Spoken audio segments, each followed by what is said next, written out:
ইসরায়েলে হামাসের হামলা যেভাবে মধ্যপ্রাচ্যকে বদলে দিয়েছে। ৭ অক্টোবর ফিলিস্তিনি সশস্ত্র প্রতিরোধ গোষ্ঠী হামাস একটি অভিযান শুরু করে যা ইসরায়েলকে অবাক করে দেয়। দখল করে নিয়ে ইসরায়েলের সামরিক স্থাপনা এবং বসতি, যার ফলে নিহত হয় প্রায় 1,400 ইসরায়েলি। প্রতিক্রিয়াস্বরূপ গাজায় আরেকটি যুদ্ধ শুরু করে ইসরায়েল, আরোপ করে সম্পূর্ণ অবরোধ, নিরলস বোমাবর্ষণ করে বেসামরিক ভবন ও অবকাঠামোতে। হামাসের এই হামলা শুধু ফিলিস্তিন ইসরায়েল সংঘর্ষের পথই বদলে দেয়নি, বরং বদলে দিয়েছে পুরো মধ্যপ্রাচ্যের রাজনৈতিক সমীকরণও। এই হামলা মধ্যপ্রাচ্যে মার্কিন স্ট্র্যাটেজি ডিএসকেলেশনকে, আঞ্চলিক উত্তেজনা হ্রাস, নড়বড়ে করে দিয়েছে, কঠিন অবস্থানে ফেলেছে আরব অঞ্চলের সরকারসমূহ ও ইরানকে, এবং খুলে দিয়েছে চীনা ও রাশিয়ান সম্পৃক্ততার বৃহত্তর দরজা। মধ্যপ্রাচ্যে মার্কিন স্ট্র্যাটেজি চুরমার। গত ৩ বছর ধরে বাইডেন প্রশাসন মধ্যপ্রাচ্যে যুক্তরাষ্ট্রের সম্পৃক্ততা সীমিত করার চেষ্টা করে চলছে এবং তার পিভট টু এশিয়া নীতির অংশ হিসেবে চীনের দিকে বেশি মনোনিবেশ করছে।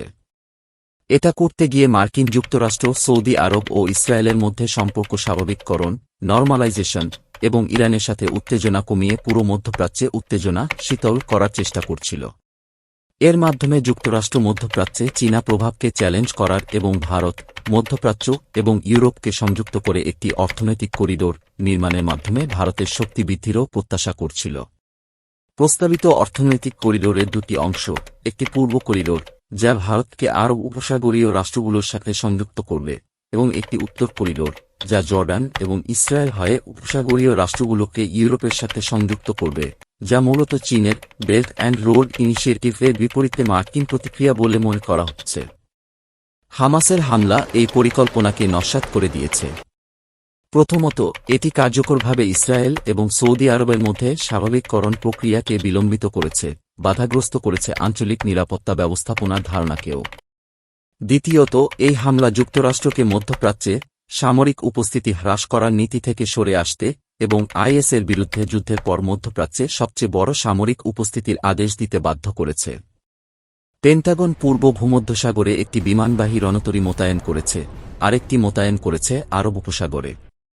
একসাথে এই দুই রণতরী 100টিরও বেশি আক্রমণ ক্ষমতা সম্পন্ন বিমানের পাশাপাশি টমাহক ক্ষেপণাস্ত্র দিয়ে সজ্জিত ক্রুজার, ডেস্ট্রয়ার এবং সাবমেরিন বহন করছে। ওয়াশিংটন বলেছে, কোনো তৃতীয় পক্ষকে ইসরায়েলের বিরুদ্ধে আরেকটি ফ্রন্ট, রণাঙ্গন খুলতে বাধা দেওয়ার জন্য এই সামরিক উপস্থিতি বাড়ানো হয়েছে। তৃতীয়ত, ইরানের সঙ্গে উত্তেজনা প্রশমনে যুক্তরাষ্ট্রের প্রচেষ্টাও শেষ হয়ে গেছে। মাত্র 1 মাস আগে দুই দেশ বন্দি বিনিময় এবং $6 বিলিয়ন হিমায়িত ইরানি সম্পদের মুদ্রা মুক্তির বিষয়ে একটি চুক্তিতে পৌঁছেছিল।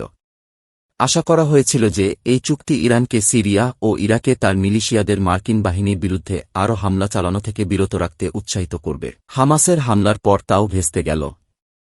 গত সপ্তাহের ঘটনাগুলো থেকে দেখা যায় যে এই চুক্তিপত্র আর সম্পন্ন হয়নি। সিরিয়া ও ইরাকে ইরানপন্থী সশস্ত্র গোষ্ঠীগুলো মার্কিন সামরিক ঘাঁটিতে হামলা চালিয়েছে, এতে অনেক মার্কিন কর্মী আহত হয়েছে।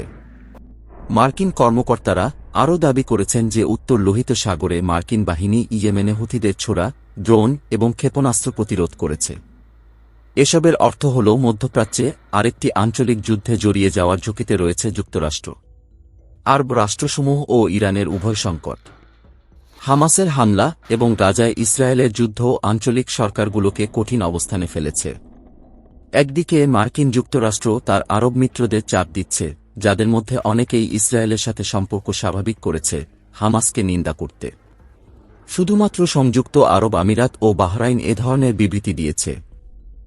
অন্যদিকে ইসরায়েলের নির্বিচারে ফিলিস্তিনি নাগরিকদের হত্যা আরব জনগণকে করেছে ক্ষুব্ধ এবং ফিলিস্তিনিদের সাথে সংহতি জানিয়ে ব্যবস্থা নিতে চাপ সৃষ্টি করেছে আরব সরকারগুলোর উপর। ইতোমধ্যেই লক্ষণীয় যে জনমতের চাপ আরব নেতাদের মার্কিন ইচ্ছার বিরুদ্ধে যেতে বাধ্য করছে। 7 অক্টোবর আল-আহলি ব্যাপটিস্ট হাসপাতালে গণহত্যার জন্য আরব রাষ্ট্রগুলো, যেমন সংযুক্ত আরব আমিরাত এবং বাহরাইন, তীব্র নিন্দা জানিয়েছে। এরকম আরও ইতিহাস জানতে সাবস্ক্রাইব করে আমাদের পাশে থাকবেন এবং ভিডিওটি ভালো লাগলে অবশ্যই লাইক এবং কমেন্টের মাধ্যমে জানাবেন।